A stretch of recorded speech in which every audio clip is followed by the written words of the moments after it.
जय हिंद दोस्तों। भारत देश की अखंडता का स्वरूप प्राचीन इतिहास से दिखता है। भारत देश की अनसुलझे किस्से अभी तक कोई भी सुलझा नहीं सका, क्योंकि यह किस्से, यह कहानियां इतने रहस्यमयी हैं जिसका कोई अनुमान नहीं। दोस्तों, दुनिया के ऐसे कई सारे सभ्यताओं का पता आज तक नहीं चल पाया, जिनमें से यह एक है।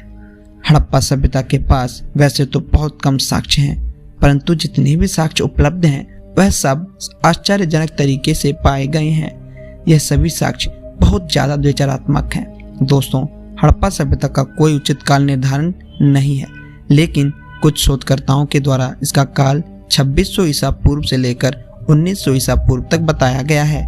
दोस्तों, हम बात करते हैं इस सभ्यता के बनावटी के बारे में, तो पता लगता है कि इस सभ्यता में जितने भी नगर थे वह सब शहरी समाज की प्रशिष्टि को प्रदर्शित करते थे, और यहाँ पर जितने भी घर या किलों का निर्माण हुआ था वह सब ग्रिड पद्धति के द्वारा किया गया था। दोस्तों, ग्रिड पद्धति एक ऐसी पद्धति होती है जिसमें बीच में गली और गली के दाएं और बाएं भवनों और घरों का निर्माण होता है, और घरों से और गली के बीच एक नाले का निर्माण किया गया था जिसमें घरों का दूषित पानी बाहर निकाला जाता था। दोस्तों, सोचने की बात यह है कि आज से 4000 साल पहले यह आधुनिक पद्धति उस समय कैसे प्रचलन में थी। दोस्तों, हड़प्पा सभ्यता न केवल भवनों और घरों के निर्माण के लिए प्रसिद्ध था, इन शहरों में वर्षा के पानी को बचाने का भी बहुत अच्छा नियोजन पद्धति को अपनाया गया था।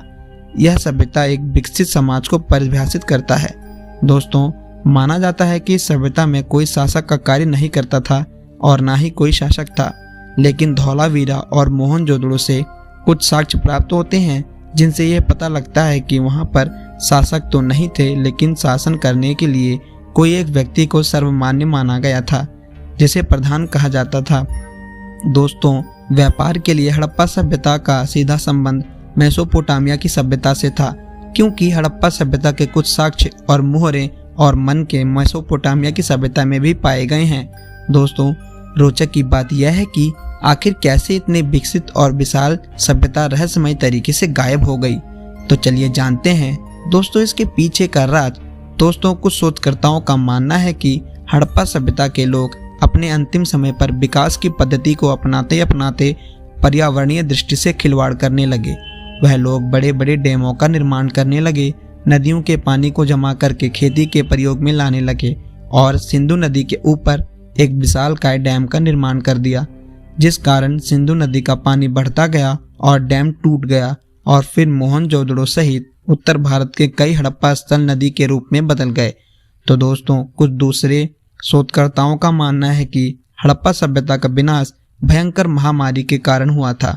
कुछ इतिहासकारों का मानना है कि आर्य जो मध्य एशिया से भारत में आए थे, आते ही उन्होंने हड़प्पा वासियों को और हड़प्पा सभ्यता को खत्म कर दिया और भारत में वैदिक सभ्यता की स्थापना की। दोस्तों, लेकिन इनमें सबसे ज्यादा प्रचलन में और विश्वास करने लायक सिंधु नदी का बढ़ना माना जाता है। तो दोस्तों, यह रही हड़प्पा सभ्यता की छोटी सी कहानी। मुझे उम्मीद है वीडियो अच्छी लगी हो तो लाइक एंड सब्सक्राइब करना ना भूलें। Thank you friend, thanks for watching.